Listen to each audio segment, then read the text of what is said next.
Voici une troisième capsule de la série Les têtes actives pour vous présenter comment travailler avec l'encre magique.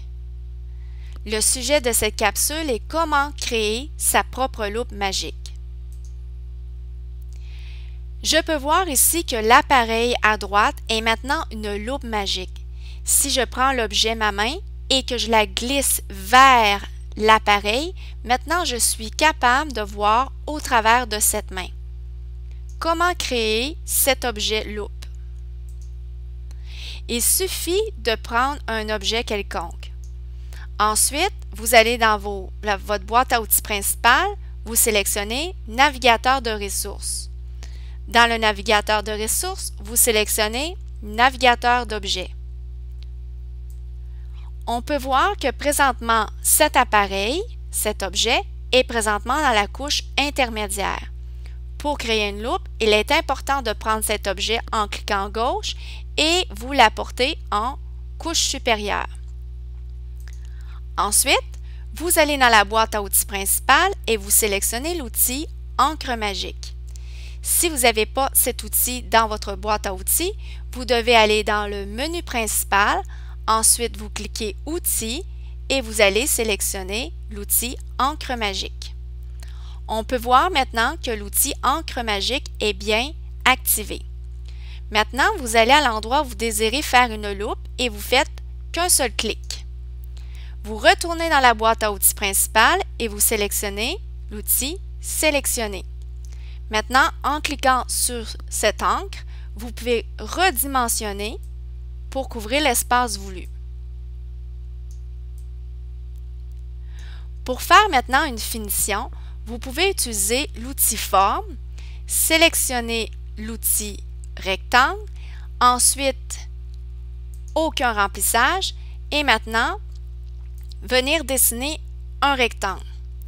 On peut voir que l'objet rectangle est présentement en couche intermédiaire. Comme je désire ici créer une loupe, il est important de prendre le rectangle et venir aussi le déposer en couche supérieure. Maintenant, je prends le rectangle et je viens le glisser par-dessus mon appareil et je le redimensionne pour maintenant terminer ma loupe. Je peux aussi aller dans la boîte à outils principale et en cliquant droite sur une couleur, je peux maintenant sélectionner le compte-gouttes. Avec le compte-gouttes, je peux venir choisir la couleur de cet appareil. Maintenant, on peut voir que dans la boîte à outils, les couleurs, on peut voir ici que c'est bien la couleur de l'appareil. Donc, maintenant, je sélectionne l'outil Remplissage et je vais choisir la couleur de l'appareil.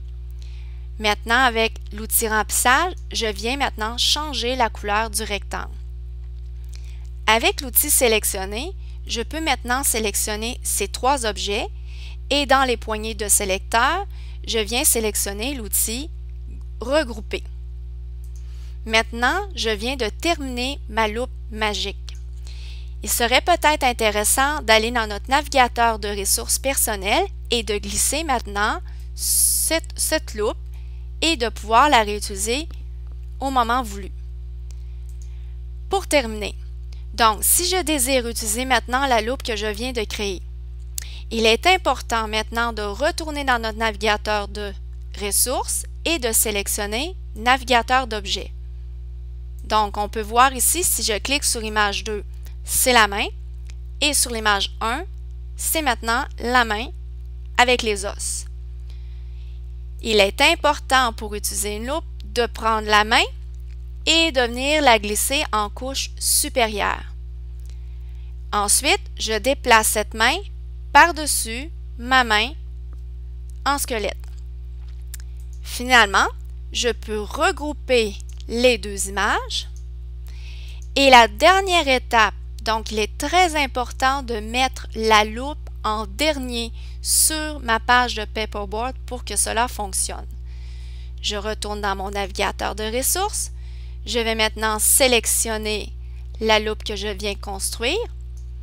Et maintenant, avec l'outil Sélectionner, je peux prendre ma main et maintenant la glisser vers la loupe que je viens de créer. C'était Nadine Tanguay, coordonnatrice au développement pédagogique des produits Prométhéane et Classe Canada. Vous pouvez aller voir notre syllabe interactif, notre Facebook, où il y a beaucoup d'informations, ou vous pouvez aller voir toutes nos vidéos sur la série Les têtes actives.